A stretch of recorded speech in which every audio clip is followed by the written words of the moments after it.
Хөрмәтле телевизор караучылар, татар телендә дөрес язу һәм сөйләшү кагыйдәләрен кабатларга вакыт җитте. Чыгарылышыбызны дөресләү дәресләре белән дәвам итәбез.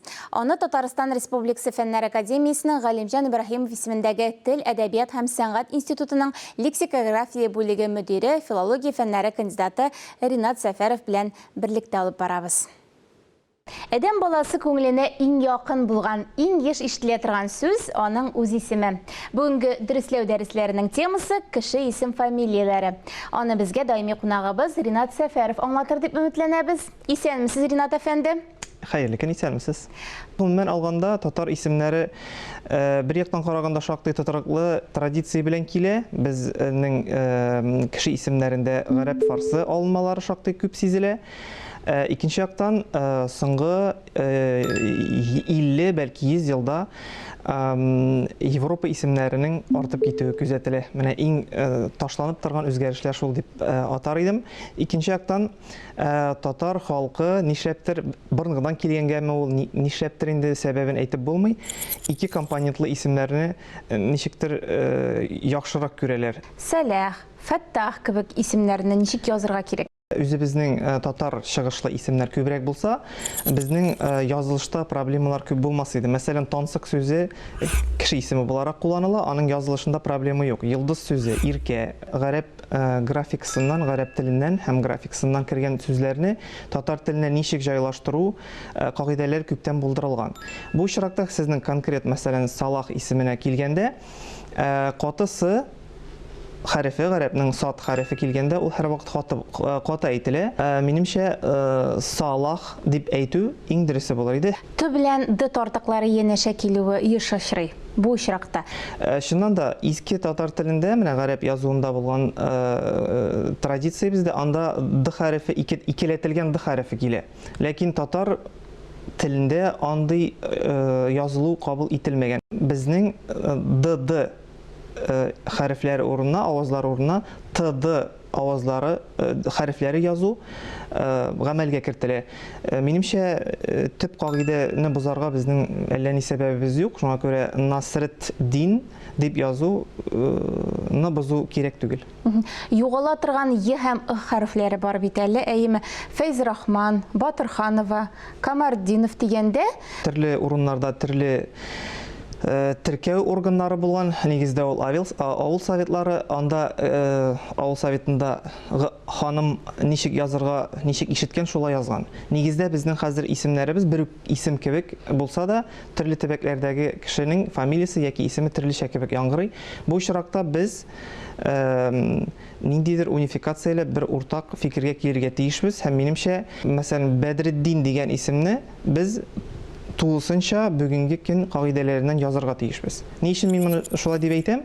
Чөнки, мәсәлән, паспортка бәйләнүчеләр, паспортта язылганча язарга теләүчеләрнең бер проблемасы бар. Без барыбыз да паспортта язганча сөйләшмибез татар исемнәрен. Без анда паспортта русча язабыз. Рус теле дигәннән, рус телендә Л хәрефеннән соң ничкәлек билгесе куела.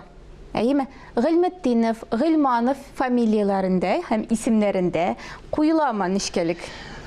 Алай бик зур проблема димәс идем, чөнки бу да исемгә генә кагылышлы әйбер түгел, башка сүзләрдә дә шундый ук кагыйдә бар. Әгәр дә катыгыдан соң Л авазының йомшаклыгын күрсәтергә теләсәк, без ничкәлек билгесен куярга тиешбез. Мәсәлән, фигыль сүзе икән, фигыл дип яза алмыйбыз, кушымчаларында йомшартабыз. Бу да шундый ук кагыйдә, монда да Гыйлметдиннар да шул кагыйдәгә буйсына. Ринат әфәнде, бик шундый четерекле мәсьәләгә килеп җиттек. Минем өчен, мәсәлән, фамилияларда кушымча, калын кушымча ялгана микән, ничкә кушымча микән? Оф, ев кушымчасының алынма булуын исәпкә алганда, монда йомшарту мөмкин түгел. Шуңа күрә оф булганда, офка бары тик каты кушымчаларына, калын кушымчаларына исти алабыз. Ни өчен шундый каты фикердә торам? Чөнки күп очракта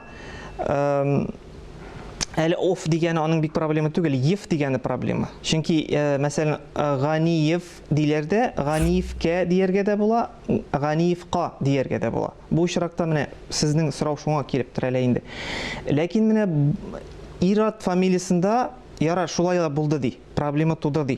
Ләкин хатын-кыз фамилиясына килгәндә, шул ук фамилияны без хәзер әйтәбез дә русча, ул Галиева була. Ни өчен алайса, без ирләрнекенә шул кадәр бәйләнәбез. Кистереп кенә бер кагыйдә булдырырга тиеш булабыз. Әгәр дә ирләрендә, хатыннарында бер төрле карыйбыз, бер төрлегә буйсындырабыз икән, димәк, кушымчалар да калын булырга тиеш. Ринат әфәнде, biz сәхифәбезнең иң кызыклы минутларына килеп җиттек, әйеме? Нинди гыйбарәне бүген тикшеребез икән? Беләсезме, татар телендә кирәк сүзне таба алмаганда яки онытканда, яки ул ниндидер паразит элемент табылырга мөмкин. Ни бит әле ниткән, ни алмашлыгын бик еш куллану бар. Һәм шуңа нисбәтле ни башына ни кунган дигән сүз бар. Берничә төрле варианты бар. Хуҗа Әхмәт Мәхмүтов, мәсәлән, булай дип аңлата. Бер аучы булган, шул аучының бер көн иртән тышка чыкса, кыйма башынамы, анда каядыр кыр үрдәге килеп кунган икән. Бу аучы булгач инде моңа һич нигенә карый алмый, моңа тыныч кына карый алмый, әйе, кирип китсә, үрдәк ышып китәр дип курка. Шуннан игә табан кычкыра дигәндә, "Эй хатын, ни башына ни кунган, нитәле, нитеп алыйм" дип кычкырган инде хатынына. Хатын әлбәттә моны аңламаган. Бу инде әйтмәкче булган, "Эй хатын, пешән башына үрдәк кунган, мылтыкны алып чыга әле, атып алыйм" дип әйтмәкче булган. Менә шундый ситуация. Икенчесе, Нәхи Исәнбәт моны аңлата, мыкыт белән бәйли инде. Менә шундый юк кына сүзләр biz аны кулланабыз, ләкин аларның чыганагы бар. Нәтиҗәдә хатын-кыз аңламаган булып чыкаймы?